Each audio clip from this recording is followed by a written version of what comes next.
এটা অবশ্যই আপনাদের জন্য একটা ভালো চেষ্টা, ভালো লক্ষণ। তবে আমি মনে করি আগামী যেদিন আমাদের কাছে আসছে, কাদা পানি নয়, খুনের ওপর দিয়ে আমাদেরকে হাঁটতে হবে। তথাপিও আমাদেরকে পিছিয়ে গেলে হবে না, কেন আমাদের সামনে এখন দুটো বিশাল বড় লড়াই। অন্য জায়গাতে আমরা কম্প্রোমাইজ করি, অন্য জায়গাতে আমরা নরমীয় ভাব দেখাই, কিন্তু যখন আমার ধর্মীয় ব্যাপার এসে যায় আর দেশ ও দেশের সংবিধানের ব্যাপার এসে যায়, তখন কিন্তু আমাদের এখানে কোনো কম্প্রোমাইজ, কোনো নরমীয়তার ব্যাপার দেখাবার আর প্রশ্ন থাকে না। তবে আলোচনা করার আগে আমার পূর্বে যিনারা যা আলোচনা করেছেন সবাই নিজ নিজ দায়িত্বে আলোচনা করেছেন। তবে একটা কথা আমি এখানে একটু ধরিয়ে দিতে চাই, অবশ্যই আমারও মনে ব্যথা, কম বেশি সবার মনেই ব্যথা। আজকের এই কাদা পানিতে দাঁড়িয়ে ওয়াকফ কালাকানুনের বিরুদ্ধে এই যে আন্দোলন আমাদেরকে করতে হচ্ছে, এর জন্যে বাপ ভাইয়েরা, এটা সত্য কথা, আমাদের সমাজের একদল নামধারী মুসলিমের জন্যই কিন্তু আজ আমাদেরকে কাদা পানিতে দাঁড়াতে হয়েছে। তাই হয়তো এখানে অনেকে দুঃখ প্রকাশ করছে, ক্ষোভের বহির প্রকাশ করছে, কিন্তু আমি মনে করি, এটা সবাই যেমন বলেছে ব্যক্তিগত মত, আমারও এটা ব্যক্তিগত মত, এই মুহূর্তেতে আমাদের আভ্যন্তরীণ সমস্ত কিছু ভুলে গিয়ে আমাদেরকে ঐক্যবদ্ধ হওয়া দরকার।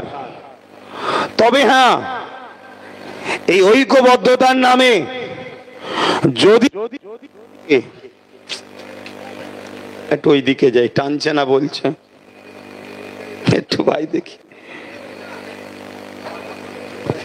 এবারে টানবে তো নাকি? যদি কেউ ঐক্যবদ্ধতার নামে মুসলিম জাতিকে বিগত দিনের মতো আবার কোন শাসকের হাতে বিক্রি করার পরিকল্পনা করে, আবার যদি আমাদেরকে চক্রান্তভাবে ভুল রাস্তার দিকে ঠেলে দিবার পরিকল্পনা করে, তবে একজন উলামা হিসাবে, একজন ইমানদার হিসাবে জাতিকে তো সজাগ করা ইমাম আলেম ওলামাদের দায়িত্বও তো রয়েছে। তাই হয়তো আমার উলামা ভাইরা, তাই তেনারা দায়িত্ব পালন করছে, এটা তেনাদের দায়িত্ব। তবে আমার আরো একবার মনে হয়, এই যে দায়িত্ব পালন করছে, যদি সেই সকল ব্যক্তিদের কানে যায়, এই মুহূর্তে আমার মনে হয় তাদেরকে পরিবর্তন হওয়া দরকার। যদি পরিবর্তন না হয়, আগামী দিন 10 বছর আগে যেমন বলেছিলাম, যেগুলো আজকে ঘটছে, আগামী দিন বলে যাচ্ছি, ওই সকল উলামাদের ঘরেও মুসলিম সমাজই হিসাবটা গন্ডায় গন্ডায় কিন্তু আগামী দিন বুঝে নেবে যুব সমাজ। কেন আমাদেরকে আজকে পুরো বানে ভেসিয়ে দেওয়া টাইপের ভাসিয়ে দিয়েছে। আজ কেন্দ্র সরকার দেশটাকে ধ্বংস করে দিচ্ছে, বিশ্বগুরুর নামে আজকে দেশের জিডিপিকে ধ্বংসের দিকে ঠেলে দিয়েছে। বিশ্বগুরুর নামে আজকে ভারতবর্ষকে পুরো পৃথিবীর কাছে মাথা হ্যাট করে দিচ্ছে। বিশ্বগুরুর নামে আজকে আমার দেশের ক্ষুধার্ত তালিকা দিনকে দিন বেড়ে চলেছে। বিশ্বগুরুর নামে কেন্দ্র সরকার আমার দেশের এয়ারপোর্ট থেকে শুরু করে, আমার দেশের রেল থেকে শুরু করে, আমার দেশের বিভিন্ন প্রপার্টিগুলোকে, ঐতিহ্যপূর্ণ সম্পদগুলোকে আজ বেসরকারীকরণ করে পাবলিকের হাতে বিক্রি করে দিচ্ছে। কেন্দ্র সরকার মানুষের রুজি রুটি দিতে পারছে না। কেন্দ্র সরকার বেকারত্ব দূরের কথা, বেকারত্ব দিনকিন বাড়িয়েই যাচ্ছে। আজ তাই দেশের অর্থনীতি কাঠামো যেমন ধ্বংস করেছে, নোটবন্দির নামে জঙ্গি হামলা, সন্ত্রাসী হামলা বন্ধ করে যাবে বলেছিল, সেটাকেও যখন বন্ধ করতে পারে না, বারবার যখন কাশ্মীর সহ পুরো দেশের বিভিন্ন জায়গাতে সন্ত্রাসী হামলা চলছে, তাই দেশবাসী যাতে দেশের কেন্দ্র সরকারকে প্রশ্ন না করে, তাই ধর্ম খেলাতে আমাদের মধ্যে লাগিয়ে দিচ্ছে। আমি তো বিভিন্ন সমাজ থেকে প্রশ্ন উঠছে, যেই ভারতবর্ষে যতগুলো পাকিস্তানের চর ধরা পড়ছে, বেশিরভাগটাই সব কেন্দ্র সরকারের সঙ্গে তাদের সম্পর্ক। ঠিক বলছি না ভুল বলছি? এই ভারতবর্ষে জানি তারা ধর্মে হিন্দু, কিন্তু আমি অসভ্যত মূর্খদের মতো নয় যে হিন্দু ঘরের 10টা ছেলে সন্ত্রাস বলে হিন্দু জাতিকে সন্ত্রাস বলে দেবো। এই অসভ্য মূর্খ আমরা নয়। যে দোষী সে দোষী, যে ভালো সে ভালো। কেন আমার দেশের জন্য হাজার হাজার হিন্দু সম্প্রদায়ের ভাই বোন, বাবা মা আজও দেশের জন্য তারা জান মাল কুরবান করছে, আজও বর্ডারে দেশের জন্য তারা লড়ছে। কিন্তু আমরা এটা বলতে পারি, যতগুলো কেন্দ্র সরকারের সঙ্গে জড়িয়েছে, তাদের সঙ্গে যারা সম্পর্ক রেখেছে, তাদেরই লোক কিন্তু বারবার ধরা পড়ছে, যারা কিনা পাকিস্তানের সঙ্গে গুপ্তচর বিভিন্ন যোগ শাসক করে রেখে দিয়েছে। আমরা দেখেছি আমার দেশের বিনা দাওয়াতে কেন্দ্র সরকার পাকিস্তানে বিরিয়ানি খেতে গেছে, কিন্তু বারবার ট্যাক্স লাগানো হয় মুসলমানদের ওপরে। আমার তো ভয় হচ্ছে, অনেকে প্রশ্ন করছে যে পুলওয়ামায় যে হামলা হয়েছিল বাহিনীদের ওপরে, সেই হামলার সমস্যা সমাধান কি এখনো হয়েছে? একটু আওয়াজ দেবেন, হয়েছে? সেই আসামিদের ঘরে কি উপযুক্ত শাস্তি দেওয়া হয়েছে? কিন্তু যখনই ভোট আসে, তখনই দেখুন নিরীহ ভারতীয় বা সেনাদের উপরে জঙ্গি হামলা, সন্ত্রাসী হামলা হয়। অনেকে বলছে বিহারে ভোট চলছে, তাই নিরীহ বাঙালিদের হয় কেন্দ্র সরকারদের ইশারায় হয়তো মেরে দিয়ে ভোটের ফায়দা নেবে, একটা হইচই হয়তো মহল তৈরি করতে চাইছে। এটাও অনেকে বলছে। কেন এই প্রশ্নটা যারা তুলছে, তাদের প্রশ্ন যে একেবারে বেকার ফেলে দিবার মতো নয়। কেন আজ চিহ্নিত হওয়ার পরেও এখনো পর্যন্ত সেই আসামিদের ঘরে ধরা হলো না, তাদেরকে আমার দেশের নিরীহ নাগরিকদের উপরে যারা সন্ত্রাসী করেছে তাদেরকে উপযুক্ত শাস্তি দেওয়া হলো না। কিন্তু আমার মনে হয় এই হামলার পিছনে আরো একটা ষড়যন্ত্র থাকতে পারে। সেটা হলো এটাই, পুরো দেশ জুড়ে যেভাবে ওয়াকফ কালা কানুনের বিরুদ্ধে আন্দোলনের রূপরেখা তৈরি হয়েছিল, সেই আন্দোলনের হয়তো মুডটাকে ঘুরিয়ে দিল। এটা একটা ষড়যন্ত্র থাকতে পারে।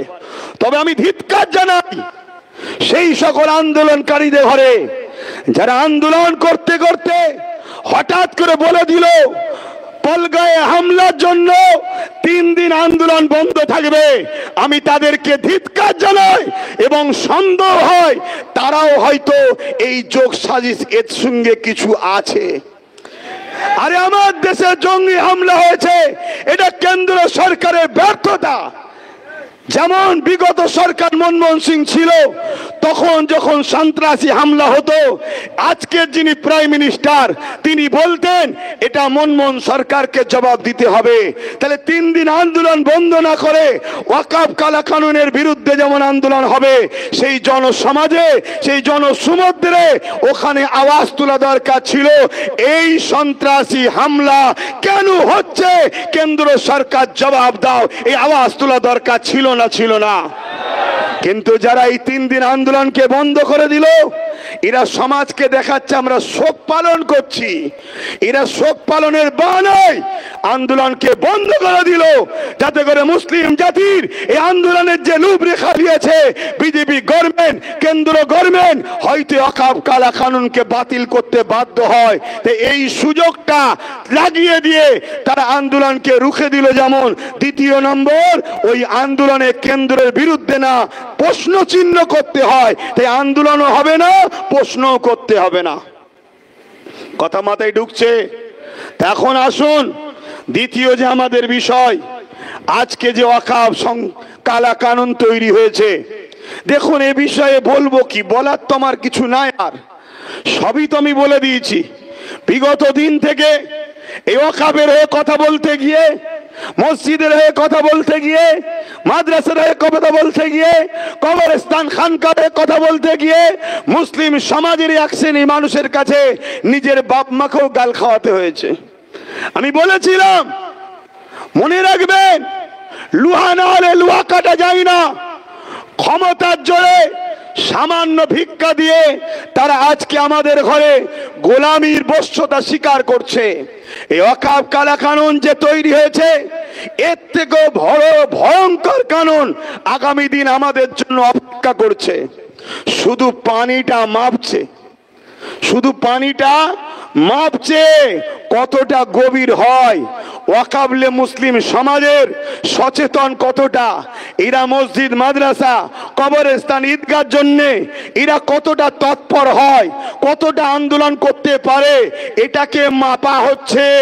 এরপরে একটা আইন আসছে চলেছে, সেই আইনটার নাম হলো ইউনিফর্ম সিভিল কোড, ইউসিসি। সেই আইনে কি হবে?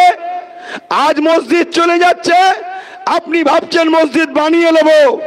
আজ মাদ্রাসা চলে যাচ্ছে, আপনি ভাবছেন বানিয়ে নেব। আজ কবরস্থান চলে যাচ্ছে, আপনি ভাবছেন আমার ঘরে কবর দেব। কিন্তু মনে রাখবেন, ইউনিফর্ম সিভিল কোড আসছে, যেখানে আপনার জন্য কোরআন ব্যান্ড হবে, যেখানে আপনার জন্য নামাজ ব্যান্ড হবে, যেখানে আপনার জন্য রোজা ব্যান্ড হবে, যেখানে আপনাকে ইসলাম ধর্মের কালচার করতে পারবেন না। আপনি আপনার ধর্মীয় কালচারে যে বিবাহ করছেন, ওই বিবাহ চলবে না। এক দেশ এক আইন, সেই আইনটা হলো কি, আমার দেশের রাজা হবে, রাজা যা করবে তাই হবে। আমার কথা শুনছেন আপনারা? বিগত দিন যা বলেছিলাম আজ ঘটছে, আজ যা বলছি আগামী দিন ঘটবে। বড় পাওয়ারের সাথে বলছি ঘটবে। হ্যাঁ, এটাকে রুকা যাবে। এটাকে রুখতে গেলে সর্বপ্রথম আমাদেরকে অঙ্গীকারবদ্ধ হতে হবে। এই মাইকে কথা বলার নয় ভাই, কথা বুঝে আসছে তো? আজকের দিনটা আমি ছুটি পেয়েছিলাম, ঘরের সময় দিইনি, পরিবার বাচ্চা মা বাপের সাথে সময় দিইনি, আবার বেরিয়ে পড়েছি। আজকে ওটা দেবে,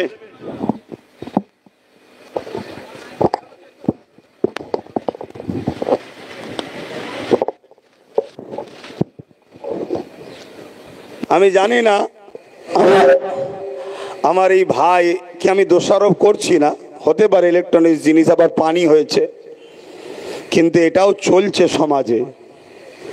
প্রশাসন থেকে চাপ দেওয়া হচ্ছে।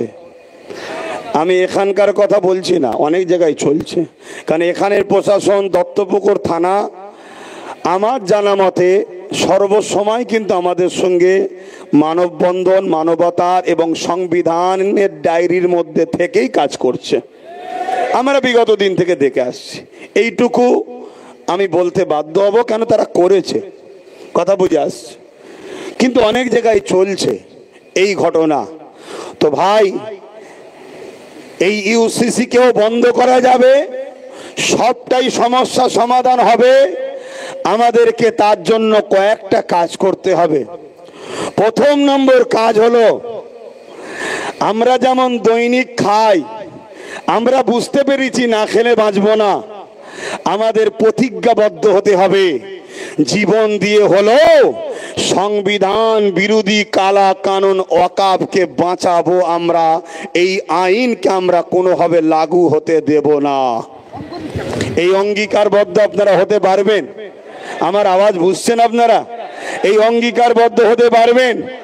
যেমন দুপুরে আপনারা খান প্রতিদিন, প্রতিদিন আপনার মাথায় একটা চিন্তাকে রাখতেই হবে যে আমরা অঙ্গীকারবদ্ধ হচ্ছি, আজ খিলকাপুর মাঠ থেকে হাত তুলে অঙ্গীকারবদ্ধ হব। আপনারা রাজি আছেন? সেই অঙ্গীকার এটাই হবে, হাত তুলে সাক্ষী দেন যে আমরা প্রতিদিন যেখানেই থাকি অঙ্গীকার করছি এই ওয়াকফ কালা কানুনকে বাতিল করতে গিয়ে যদি আমাদের জীবন লাগে আমরা জীবন দিতে প্রস্তুত। আমাদের যদি প্রয়োজন হয় কারো বিরুদ্ধে যুদ্ধ করতে আমরা যুদ্ধ করতে প্রস্তুত আছি, রাজি আছে।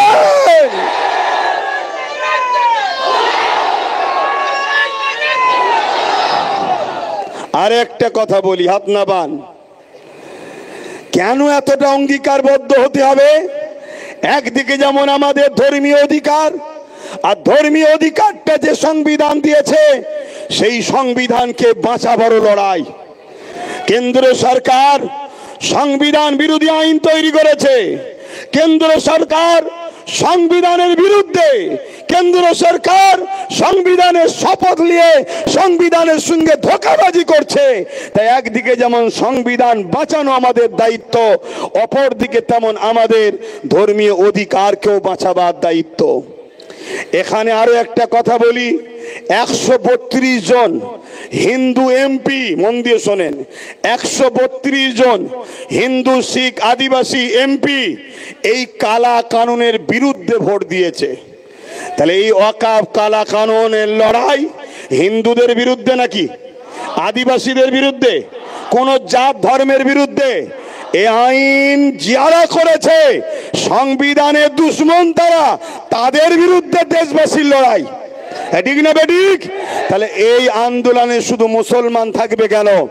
এই আন্দোলনে হিন্দুরা আসবে, এই আন্দোলনে আদিবাসী আসবে, এই আন্দোলনে সাঁওতাল আসবে, এই আন্দোলনে বাগদি আসবে। আসা দরকার আছে না নাই?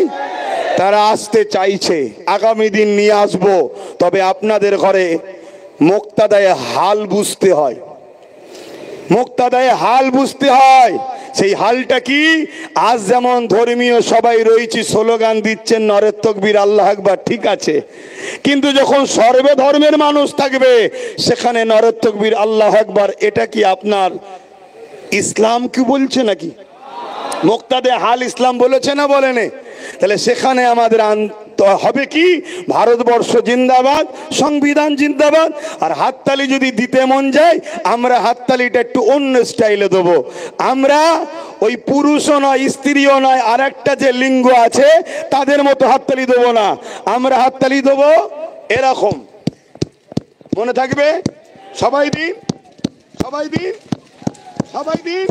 আমি দলিল দিচ্ছি, হাদিসে আছে, দিন। এবার শুনেলেন, কালচার শিখুন। আমার নবী পাক সাল্লাল্লাহু আলাইহি ওয়াসাল্লাম নামাজে ইমামতি করছেন, উলামারা রয়েছেন, সিদ্দিকে আমার নবী পাক বিচারে গেছেন, এক গোত্রের, অত বড় তো বলার সময় নাই, জলসা এলে বলবো কলি, বিচার করতে গেছেন, আসরের নামাজের ওয়াক্ত চলে যাচ্ছে, দেরি হয়ে গেছে, তাই সিদ্দিকে আকবর ইমামতির জায়গায় দাঁড়িয়ে গেছে। এমন সময় হুজুর এসে গেছে, সাহাবারা কাতার আস্তে আস্তে ছাড়ছে, একেবারে রসুল আবু বকর সিদ্দিকের পিছনে গেছে। সাহাবা হুজুররা সিদ্দিক আকবরকে বুঝাবে বলে যে রসুল এসে গেছে, হাতের নিয়ত করেছিল এভাবে, এক হাতের উপরে আর এক হাত বাজিচ্ছে। সাহাবা আবু বকর সিদ্দিক কোরআন পড়তেইছে, হুজুর এত কোরআনে মকজুল হয়ে গেছে বুঝতে পারছেন না। এবারে পুরো মদিনা নবাবির ভেতরেতে এক সমস্ত সাহাবারা একে অপরের হাতের উপরে হাত আঘাত দিয়ে সিদ্দিক আকবরকে জানিয়ে দিচ্ছে যে হুজুর এসে গেছে, হুজুরের জায়গা ছাড়ো। জোরে বলুন সুবহানাল্লাহ। এই জায়গায় সুবহানাল্লাহ তো আমাদের বলতেই হবে, তাই তো নাকি? তো কিন্তু আগামী দিন আরো অন্য সমাজের মানুষরা তারাও আসতে চাইছেন, তারাও বক্তব্য দিতে চাইছেন। তো যাক, এই জায়গায় দাঁড়িয়ে থেকে আমি আপনাদের ঘরে কয়েকটা কথা বলবো। নাম্বার 1, যেটা আমার পূর্বে একজন বললেন, আমার এখন বিপদে পড়েছি, তাই তো নাকি? আরে কিছুক্ষণ দুনিয়াবি ক্ষেত্রে বলছি, ইমানদারের কাছে ওয়াকফ কালা কানুন কোনো বিপদের ব্যাপার নয়। কোনো বিপদের ব্যাপার নয়। আরে কত প্রাইম মিনিস্টার এসেছে, কত প্রাইম মিনিস্টার ভূত হয়ে ই গাছ উ গাছ ঘুরে বেড়াচ্ছে। এটা আমার বিশ্বাস নয়, তাদের বিশ্বাস। শুনছেন তো নাকি? অতএব এটা কোনো ব্যাপারই নয়। এ সমস্যার সমাধান অবশ্যই হবে। কিন্তু আমি বলতে চাইছি, যারা আমাদের দরদি সেজে আছে, কেন্দ্র সরকার তো প্রকাশ্য আমাদের দুশ্মনী, সে আমাদের ক্ষতি করছে, এটা আমরা সবাই তো জানি। কিন্তু মনে রাখবেন, যারা আমাদের দরদি সেজে আছে, সে লাল হোক, ব্লু হোক, কালো হোক, সবুজ হোক, যেই হোক, সবাইকে আমাদের এই সময় পরীক্ষা করা দরকার যে আমাদের বিপদে, আমাদের ওয়াকফ নিয়ে, আমাদের মসজিদ নিয়ে, আমাদের কবরস্থান নিয়ে কারা কারা লড়াই করছে, কারা কারা আন্দোলন করছে, একটু দেখা দরকার আছে না নাই? তাই আগামী দিন তোমরা যদি বিরিয়ানি খাওয়ার জন্য সবুজ, সাদা, কালো, লাল, গেরুয়া এক জায়গায় হতে পারো, তাহলে সংবিধানকে বাঁচাবার জন্য, ওয়াকফকে বাঁচাবার জন্য আহলে সুন্নাত ওয়াল জামাতের ডাকে সব কটাকে এক জায়গায় আসতে হবে। কি বলছেন? ডাকা দরকার আছে না নাই? এবারেই তো আমরা দেখব যে কারা আমাদের প্রকৃত দরদি। তো যাক, এই ওয়াকফ কালা কানুন এত ভয়ঙ্কর কানুন। মনে রাখবেন, আপনার এই ঐতিহ্যবান হাজার হাজারের বছরের মসজিদ, আপনার হাজার হাজার বছরের মাদ্রাসা, আপনার এই কবরস্থান, আপনার এই ঈদগাহ, আপনার এই খানকা কিছুই থাকবে না। এগুলোকে সব বোলডুজার দিয়ে ভেঙে কেন্দ্র সরকার চাইছে পুঁজিপতিদের হাতে তুলে দেবে। এটা আমার পূর্বে সবাই আলোচনা করছে। আমি সময়ের দিকে খেয়াল করে, আর বিশেষ করে এই মাইকে কথা বলতে কষ্ট হচ্ছে, আমি শুধু 3টে পয়েন্ট বলবো। এই ওয়াকফ কালা কানুন সত্যি কারা বাতিল করাতে চান, একটু হাত তুলে দেখান। সত্যি চান আপনারা? সত্যি চান? সত্যি চান? হাত নামান। আমি 3টে পয়েন্ট বলছি, এই 3টে পয়েন্টকে আপনারা মাথায় রাখুন। এই 3টে পয়েন্ট ছাড়া চতুর্থ কোনো পয়েন্ট থাকলে আমাকে বলবেন, আমি সেটা আগামী দিন প্রচার করব। এই 3টে পয়েন্ট ছাড়া এটাকে বাঁচানো কখনো সম্ভব নয়। নাম্বার 1, যে ক্ষমতা দ্বারা আইন তৈরি করছে।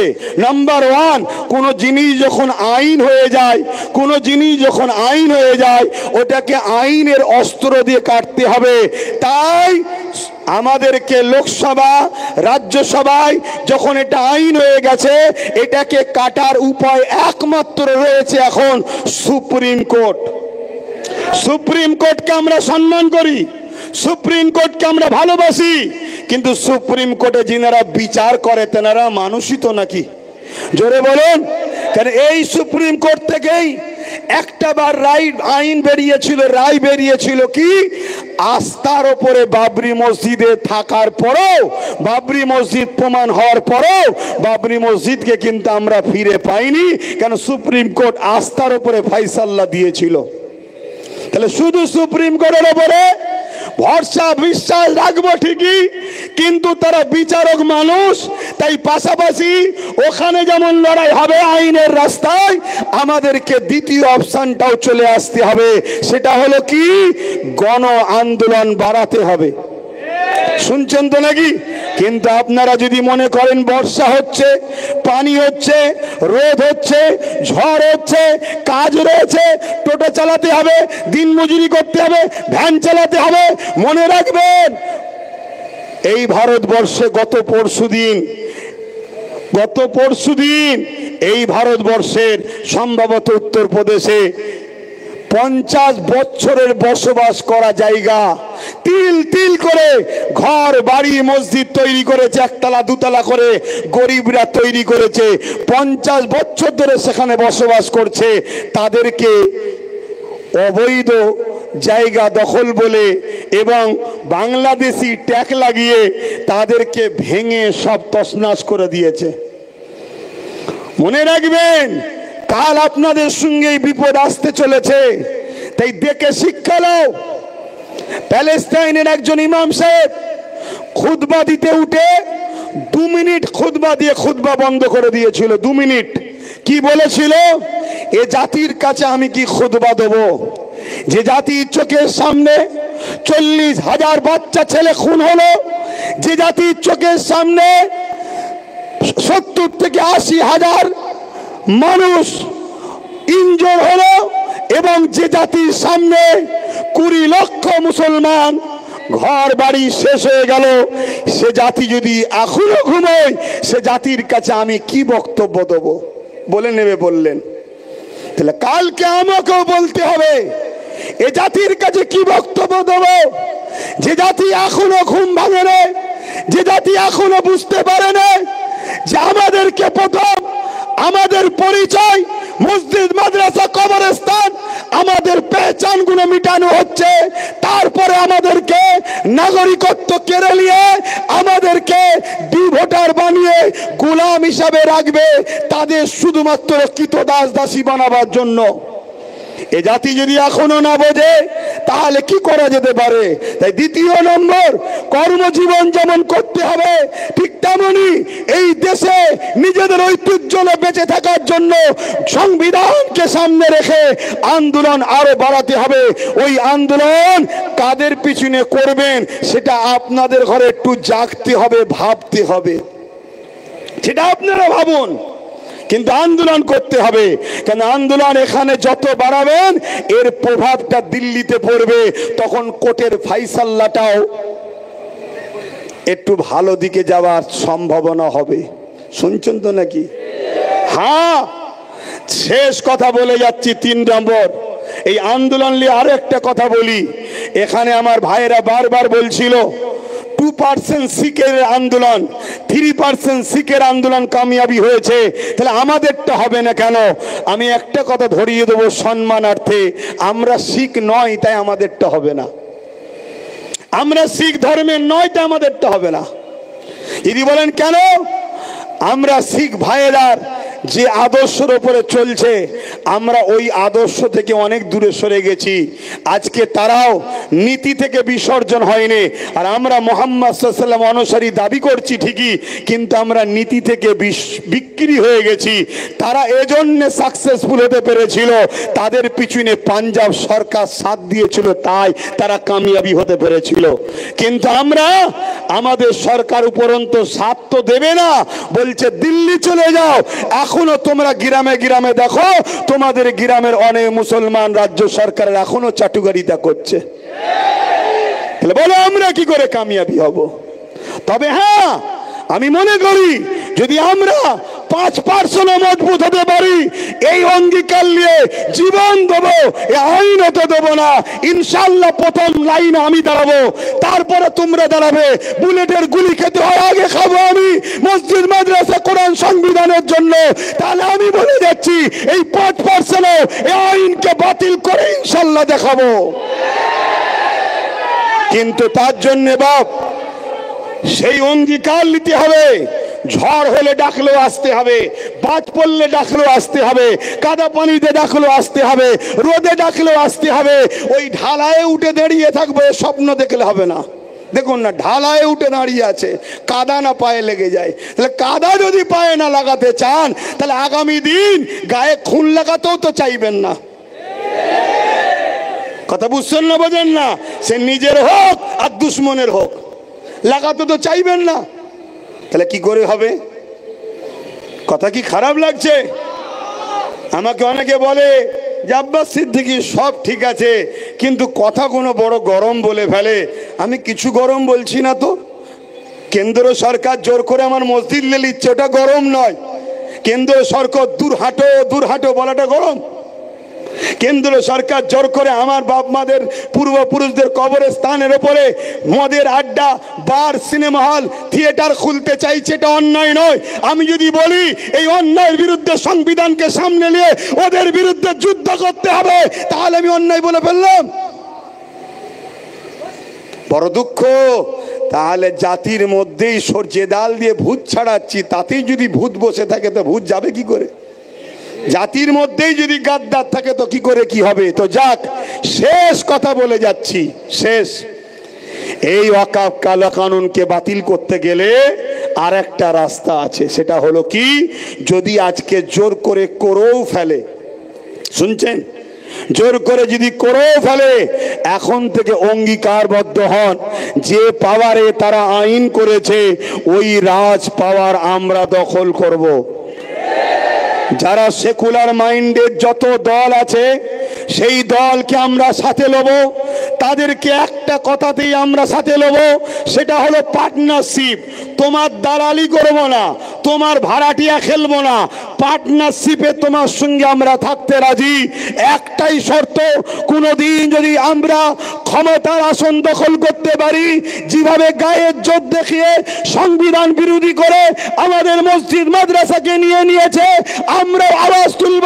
সেই দিন ক্ষমতার আসনে বসে আমরা আমাদের মসজিদ মাদ্রাসা ওয়াকাফের জায়গাকে আমরা আবার আইন তৈরি করে আমরা ফিরিয়ে দখল করে নেব। এই পাওয়ারের দরকার আছে না নাই? জোরে বলুন, আছে না নাই? হাত তুলে বলুন আমার সাথে একমত আপনারা, আমার সাথে একমত আপনারা। এই হাত যদি সত্য হয় তাহলে হাতটা নেবিয়ে দিয়ে আরো একবার সাক্ষী দেন। আন্দোলন তো শুরু হলো, আন্দোলন তো শুরু হয়েছে 10 বছর আগে থেকে। এই আন্দোলন বিভিন্ন জায়গায় আজও হচ্ছে, হবে, কিন্তু আগামী দিন এই আন্দোলনকে আমি চাইছি আপনাদেরকে সাথে করে নিয়ে কলিকাতার ব্রিগেডে নিয়ে যেতে চায়। আপনারা কি নিজেদের খরচে যেতে রাজি? যেতে রাজি? যেতে রাজি? কেন? আমি দেখতে চাই, আমি দেখতে চাই আমার দেশের সেনাবাহিনীরা সত্যি পারমিশন দেয় না সাপ হয়ে কেমরে উজা হয়ে কেউ ঝাড়ছে, এটাও দেখা দরকার আছে। ঠিক না বেঠিক গো? কেন? আমিও একবার ট্রাই করতে চাই। কথা বুঝে আসছে না? কি ঘটনাটা ঘটেছিল? তাহলে আন্দোলন হবে, তাহলে রাজ পাওয়ারের দরকার আছে না নাই? সেই রাজ পাওয়ারটা কি কারো ভাড়াটিয়া, কারো দলের দালালি করা, কারো দলের তোষণ করা? আমরা কংগ্রেস, বাম, টিএমসি যারা সেকুলার দাবি করে এদের কাছে একটাই মেসেজ জানতে চাই, আমরা ডায়ে বায়ে সামনে পিছনে বুঝি না। তোমরা যদি কেউ কথা দাও ভাগিদারিতে আসবে, এবং আগামী দিন আমরা যদি পুরো দেশ জুড়ে তাদের 10 বছর যেতে পারে, 15 বছর যেতে পারে, আমরা যেমন কেন্দ্র সরকার গায়ের জোর দেখিয়ে সংখ্যাগরিষ্ঠতা দেখিয়ে আমাদের ওয়াকফকে কেড়ে নিচ্ছে, সেদিন আমরা ওই ওয়াকফকে সংখ্যাগরিষ্ঠতা দেখিয়ে আমাদের জিনিস আবার আমরা ফিরিয়ে নেব। এই অঙ্গীকারে আমরা প্রস্তুত আছি না নাই? তাহলে 3টে অপশন দিলাম। নাম্বার 1 সুপ্রিম কোর্ট, নাম্বার 2 গণ আন্দোলন বাড়াতে হবে। আগামী দিন কালকেই যদি ডাকি পাওয়া যাবে, কালকেই যদি ডাকি পাওয়া যাবে। আর দ্বিতীয় নম্বর, 3 নম্বর কথা হলো কি, রাজ পাওয়ার তৈরি করতে হবে। এখানে আর একটা কথা আপনাদের প্রচার করতে হবে কি, এই ওয়াকফ জায়গার উপরে কোনো যদি কর্পোরেট পুঁজিপতিরা কোন রকম যদি ডেভেলপমেন্ট করে, উন্নতি করে, কোটি কোটি টাকা খরচ করে আমাদের জায়গা দখল করলে যদি করে, আমরা যদি ক্ষমতায় আসতে পারি, সেই দিন কি করব, যার যা সম্পদ লাগিয়েছে সবটাই ওয়াকফের বলে গণ্য করা হবে। তাহলে এই প্রচারটা যদি করা হয়, তাহলে আজকে যদি কেন্দ্র সরকার কাউকে বিক্রি করতেও চায়, সে খরিদ করার আগে ভাববে, কেন পাল্লা যে কখন কার উল্টায় কেউ বোঝে না, কেন জনগণই শেষ ফাইসাল্লা করে। ঠিক না বেটি গো? তাহলে এই কথাই যদি টিএমসি সাথ দেয় ওয়েলকাম, এই কথাই যদি বাম সাথ দেয় ওয়েলকাম, এই কথাই যদি কংগ্রেস সাথ দেয় ওয়েলকাম। আর যদি কেউ সাথ না দেয়, তাহলে সমাজের মধ্যে আদিবাসীদের দল ছোট ছোট আছে, দলিতদের ছোট ছোট দল আছে, ওদিকে কি বলে বাবা সাহেব আম্বেদকরের ছোট ছোট তাদের অনুসারীদের ছোট ছোট দল আছে, মতুয়া সম্প্রদায়ের ছোট ছোট দল আছে। আমরা সবাই ঐক্যবদ্ধ হয়ে একটাই আওয়াজ তুলব, আমরা আমাদের সংবিধানের অধিকারকে ফিরিয়ে নিবার জন্য আমি রাজনীতি করব না, উলামারা রাজনীতি করবে না, কিন্তু আমরা এখান থেকে প্রশিক্ষণ দেবো, তাদেরকে নিয়ন্ত্রণ আলেমরা করবে। রাজি আছেন না নাই? জনগণ রাজি আছেন না না? আর দলিত ভাইদের ধর্মগুরুরা তাদেরকে তারা নিয়ন্ত্রণ করবে, শিখ ভাইদের ধর্মগুরুরা তারা তাদেরকে নিয়ন্ত্রণ করবে। এভাবে আমাদের করা দরকার আছে না নাই? কথা বুঝে আসছে? এই 3টে রাস্তা ছাড়া চতুর্থ কোনো রাস্তা আপনাদের মনে হয়? তো যাক, এই কোনো রকম ভাবে এই মাইকলে গুটি কতক কথা আপনাদের কাছে বললাম। এই কাদা পানিতে অনেকটা ভালোবাসার পরিচয় আপনারা দিয়েছেন। আমি একটা কথা জানতে চাইছি, এই ভাই শুনছেন, বুকে হাত দিয়ে আমার এই কথাটার উত্তর দেবেন। 2021-এ যে বলেছিলাম একটা চেয়ারের পায়া দরকার, ভুল বলেছিলাম না ঠিক বলেছিলাম? আজকে ভেবে দেখুন তো, চেয়ারের যদি একটা পায়া আমাদের হাতে থাকতো, ওই যে মৌলানা নুরুল্লাহ আমিনী সাহেব বসে আছে, ধরুন উনিই বসে আছে, আমি বসবো না, উনিই বসুন, চারটে পায়ের মধ্যে তিনটে ওনার একটা যদি আমাদের থাকতো, উনি ওখানে বসে আমাদের বিরুদ্ধে দিল্লি চলে যাও বলতে পারতো? কেন জানে পায়া খুলে নিলেই পড়ে যাব। এজন্যে বলেছিলাম, কিন্তু আমার কম এত খাওয়া খাইয়েছে একজনকে, উনি বদ হজম করে বমি করছে, কি দিল্লি চলে যাও, সব থেকে বড় দুশ্মন আমি হব। এটা আমাদের দুঃখ দিয়েছে না, দেয় না? এই দুঃখর প্রতিশোধ হিসাবে তিনাকে অবিলম্বে এই কালা কানুনের বিরুদ্ধে সুপ্রিম কোর্টে যেতে হবে, আমাদেরকে সর্ব আন্দোলনের সহযোগিতা করতে হবে, এবং যদি থাকতে চাই বাংলায় তাহলে আমাদেরকেও কিন্তু পায়াতে ভাগ দিতে হবে। কি বলছেন আপনারা? আর না হয় আমরাও সময় এলে বলবো আপনিও দিল্লি যান। কি বলতে পারবেন তো নাকি? এখন আরো একটা কথা বলছি, বুকে হাত দিয়ে বলুন, এই সময়ে নওশাদ সিদ্দিকী সুপ্রিম কোর্টে কেস করেছে না করেনি? আচ্ছা বলুন, ওর সাথে যদি আরো গোটা 30-40 থাকতো, আপনাদের কিছু ক্ষতি হতো না উপকার হতো? উপকার হতো না, হতো না? তাহলে আরো গোটা 40 তো কেস করতো, আরো গোটা 40 তো যেত। তবে আমি আপনাদেরকে সতর্ক একটা করে যাচ্ছি, সেটা হলো এটাই, শাসকেরই ছায়া তলে থাকা কিছু সমাজ বিরোধী যুবক ছেলের দ্বারা সোশ্যাল মিডিয়া ইসলাম ও নবীর বিরুদ্ধে পোস্ট করবে। শুনছেন? শাসক এদেরকে মাদক দিচ্ছে, সে কেন্দ্র শাসক হোক, রাজ্য শাসক হোক, এদেরকে মাদক দিচ্ছে। এরা নবী মুহাম্মদ সাল্লাল্লাহু আলাইহি ওয়াসাল্লাম ইসলামের বিরুদ্ধে কিছু পোস্ট করবে। কেন করবে? যাতে করে এই পোস্টটা দেখে মুসলমান রাস্তায় নামে, আন্দোলন করে।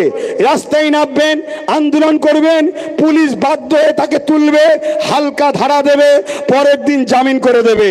তারপরে যারা যারা আন্দোলন করেছিল পুলিশ তাদের নামে কেস দেবে, তাদের বাড়ি বাড়ি গিয়ে হামলা করবে, আপনারা ছুটে পালাবেন।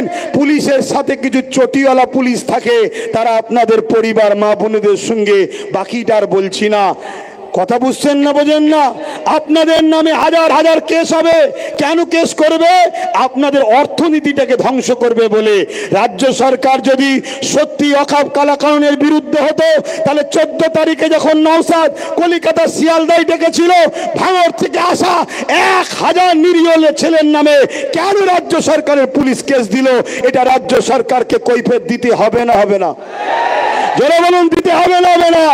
সে যদি বলে আমি কথা জবাব দেব না, সেই যদি বলে জবাব দেব না, তাকে জবাব দেওয়ার জন্য বাধ্য করতে হবে। ঠিক না বেঠিক?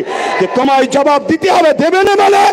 তুমি যে সিংহাসনে বসে আছো ওটা কারো বাবা কালী সিংহাসন নয়, ওটা আইন। তোমাকে আমরা সবাই সাপোর্ট করে বসিয়েছি, সে আমি না করি, তোমরা তো করেছো। অতএব কেন তোমার ছেলেরা এই মসজিদ মাদ্রাসা কবরস্থানের পক্ষে যাওয়ার জন্য তাদেরকে তোমার প্রশাসন কেস দিল? এর জবাব দিতে হবে। মনে রাখবেন, এটা একটা ষড়যন্ত্র চলছে। তাহলে ইসলামের বিরুদ্ধে বললে আমাদের করণীয় কি হবে? এটা প্রশ্ন তো নাকি? করণীয় হলে এটাই, আপনারা এলাকার উলামাদের ঘরে জানাবেন। শুনছেন?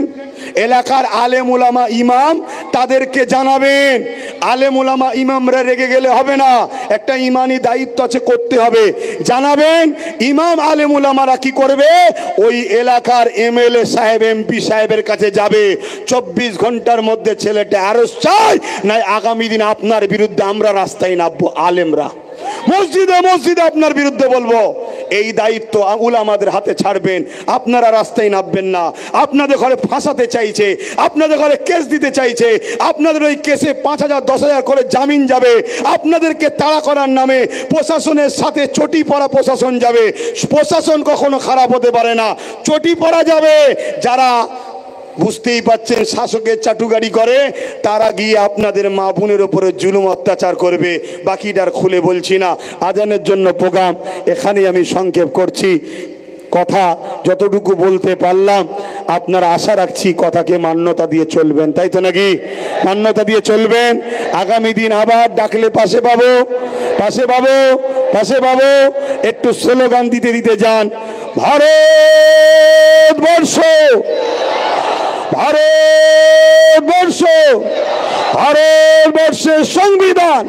হাত তুলে তুলে বলেন ভারতবর্ষের সংবিধান, ভারতবর্ষ, ভারতবর্ষের সংবিধান, ভারতবর্ষের সর্বধর্মের মানুষের ঐক্য, ভারতবর্ষের সর্বধর্মের মানুষের ঐক্য। ওয়াকাফ কালা কানুন মানছি না, মানব না। ওয়াকাফ কালা কানুন মানছি না, মানব না। ভারতবর্ষ, ভারতবর্ষ নারী দিবস। আপনারা আস্তে আস্তে নিজ নিজ জায়গায় ফিরে যান, নিজ নিজ জায়গায় ফিরে যান। আজান দিলে নামাজের জন্য প্রস্তুত হন। আসসালামু আলাইকুম ওয়া রাহমাতুল্লাহি ওয়া বারাকাতুহু। কিন্তু যেতে যেতে মনে রাখবেন, আগামী দিন কিন্তু সর্বধর্মের মানুষেরা এক হতে চাইছে, আসতে চাইছে। এই ওয়াকাফ কালা কানুনের বিরুদ্ধে আমাদের পাশে তারা দাঁড়াতে চাইছে।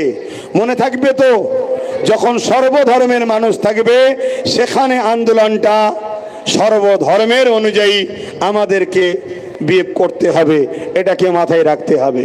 আসুন, আজ ফুরফুরা আহলে সুন্নাত ওয়াল জামাতের এই ডাকে আপনারা এসেছিলেন। আহলে সুন্নাত ওয়াল জামাতের পক্ষ থেকে আমি আপনাদেরই ভাই, আপনাদের সন্তান, আপনাদের সুস্থতা ও দীর্ঘায়ু কামনা করি এবং আপনাদের লড়াইয়ে আহলে সুন্নাত ওয়াল জামাতি যেমন চুচুড়ার মসজিদের তালা খুলে নামাজের আবাদ করেছে, ইনশাল্লাহ আপনাদের লড়াই পশ্চিম বাংলা থেকে দিল্লি পর্যন্ত আওয়াজ যাবে, সুপ্রিম কোর্ট থেকেও ইনশাল্লাহ এর রায় যেন আল্লাহ বার করে যে ওয়াকাফ কালা কানুন বাতিল হচ্ছে। বলুন ইনশাআল্লাহ।